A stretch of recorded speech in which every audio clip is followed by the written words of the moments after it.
Welcome along to South Today's Sport. Well, after a New Zealand team won the ANZ Championship and now the Silver Ferns have beaten the Diamonds in a series, has the tide turned? Is the gap between the two nations narrowed to the point where perhaps New Zealand just slightly ahead in the netball stakes? Let's find out if that's true with Robin Broughton, of course, coach of the Pulse. Good evening to you, Robin. Hi, Tom. Is that a fair reflection because we have done well that perhaps we're just a wee bit ahead of them at the moment? I think so. I think that even during the ANZ Championships that you could sense that we were getting closer, that no longer was the man-to-man type defence they do on such a, awesome sort of thing, and what are we going to do about it? We're not as in awe of what they're doing, and I don't think that they even got anywhere near attacking against our Ds as well as they should have in the series, which indicates that the style of play we play is quite difficult for them too. I thought the Ferns played very well in that respect. They kept to a game plan and played it, and the Australians really didn't get much from it. Very little ball on D from them.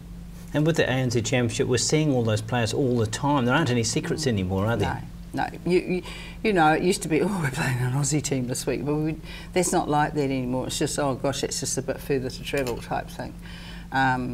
They are better on their home patch, to be honest, but most of us are. Most of us enjoyed that. So I just didn't think that they performed defensively as well as they should, and I'm a great admirer of Natalie von Berto, and I don't think she's come back from her knee operation or whatever injury as well. And when they changed that, it made a big difference in that third test. They were prepared to make changes of big name players, weren't they? Well, they're desperate, they had to. Well, they had to really. I didn't think Monia Gerard showed us anything. I don't think she got anything, a tip or an intercept that I saw. I don't think that Geitz, until the last test, was hunting the ball, and that's one thing she can do, like the New Zealand defence can do. She can hunt. But she was so intent on hanging on man-to-man. Well, Irene's just so much taller. They didn't have enough height in the goal circle. I think if they look at it, trying to find some positives from the Australian point of view, they finished well in the second test, they really turned a deficit round, and then they won the third, so they're on a little bit of a high going into the next series. Well, it is. It gives them that probably belief, I suppose, to go, and also the trust in the new players they brought in. I mean, she's done that now, she's blooded them, and there was nothing to lose when she put them on in that second test because they were 12 down or something. So, there was nothing to lose. It wasn't going to get any worse. So did we do something wrong at that point? Did we didn't adjust to what came on. So they put the new players all on in different positions and what have you. Madison Brown is a good player and it definitely made a difference, and they put Kim Green over into the centre, and I think she is a better centre, and Madison Brown fits into the wing attack much better. So that made a huge difference. I still don't think their circle defence are anywhere near as strong as ours. We can put any four of ours on and they'll perform, and we've got size and height, and we hunt the ball, and we're good. Our defence are excellent. And I think they're always going to struggle. I don't think Bassett's strong enough in the hands department. She slipped a few out the back there when she should have hung on. There's also the factor that no matter what you say, when you've won a series 2-0, getting the team up for the third one's always going to be hard, isn't it? Especially when the other team wanted to prove a point. I would have thought so, and I think that Y probably knew that too, and that's probably, she did the right thing, I thought, and changed them towards the end. I thought Irene looked tired in that one. I mean, it is trying to get yourself up mentally, and Irene was coping with a different attacking player after having had 2 tests with Maria. I thought Maria had outstanding series. I mean, her shooting is unbelievable. And that must be disconcerting for them. They bring on Latu. I think she's about 100% in her time. So there's no let-up, was there? And that's something we haven't always done in New Zealand. Yeah, she got 100%. She got the back pass that went straight out the back line. I thought, oh, you'll be in trouble. First time up. Oof. So who else stood out for you, Tutai? Who else sort of had a great series overall? Oh, the 2 circle Ds. I mean, they just tied them up. I thought Millie came on well because probably, like for me, I use her as a centre mostly, but I said to her all the way through the season, I prefer you at wing attack. Statistically, she does better at wing attack.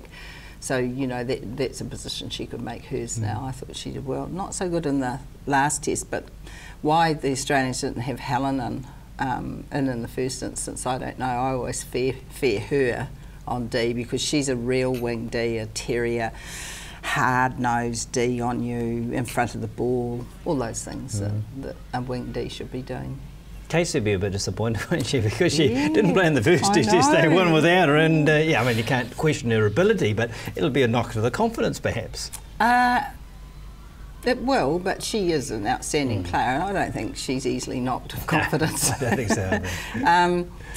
But to me, it's a big call, because I thought those two really established, really tight D. They swapped up easily. They did the changeover. They switched. They were good. They were good together. And I thought that Liana, as a gold D, played a much better attacking game than she had been, and you know, she's got on top of that now. So yeah, they look good. There looks to be good competition for places both ends of the court, as we've just discussed. What about mid-court? Much talked about this season being a bit weak. How comfortable are you with the choices available there? Yes.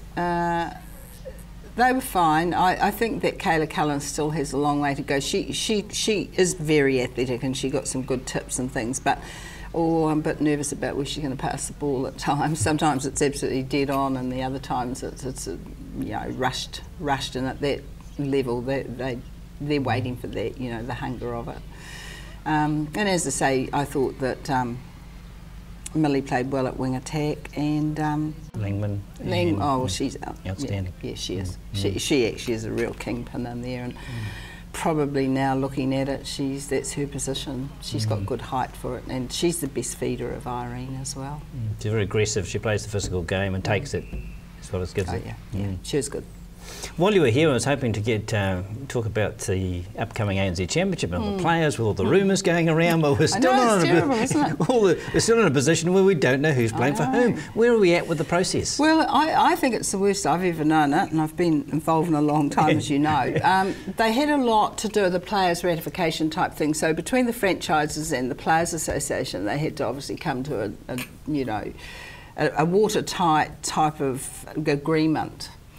And it's just taken a bit longer, because they go back for, you know, people to look at and think about and see it, and then they come back in again, and then you hear, oh no, it's all ready to go, and then, oh no, well, we just have to wait another week or so. So I would think as soon as the Silver Ferns series, or even now, I think that they should be saying to us, go for it. And get things signed up and ready. And you can't deal with the Ferns while they're away, so it wasn't too bad from that aspect. But I do think it was the wrong time of the year to have people wait so long in the process from the end of the ANZ Championship. Because everyone wants certainty, don't they? I mean, you want it for your planning point of view, and the players want to know what they're doing. Exactly, we're all thinking that, and yeah, it's quite a difficult one really, because the players like to see their name there, signed up, ready to go, and then they can put everything behind them, so can the coaches, because you're sort of thinking all the time, will they, won't they, or who's going where, and you hear amazing stories. I think netball must be the biggest gossip. It's incredible. Trap. It wouldn't be a day go by where someone doesn't ask me. I don't know the answer. Honestly, don't know the answers. I was going to ask you, is every other sport the same? I don't know. In a professional era, it's big, and so you're best to allay all that and announce the teams and put them out, and it's all over then. I think with the rugby, they do it as they go along. So you dribble out information and confirm players even in the middle of one season before the next one has started. But with netball, it's sort of hush-hush until the final moment. I'm sure you'll share it with us when you can. I will, Tom. You will. I look forward to that. Thank you very much for joining us on our netball discussion. That's the South Today tonight. See you tomorrow.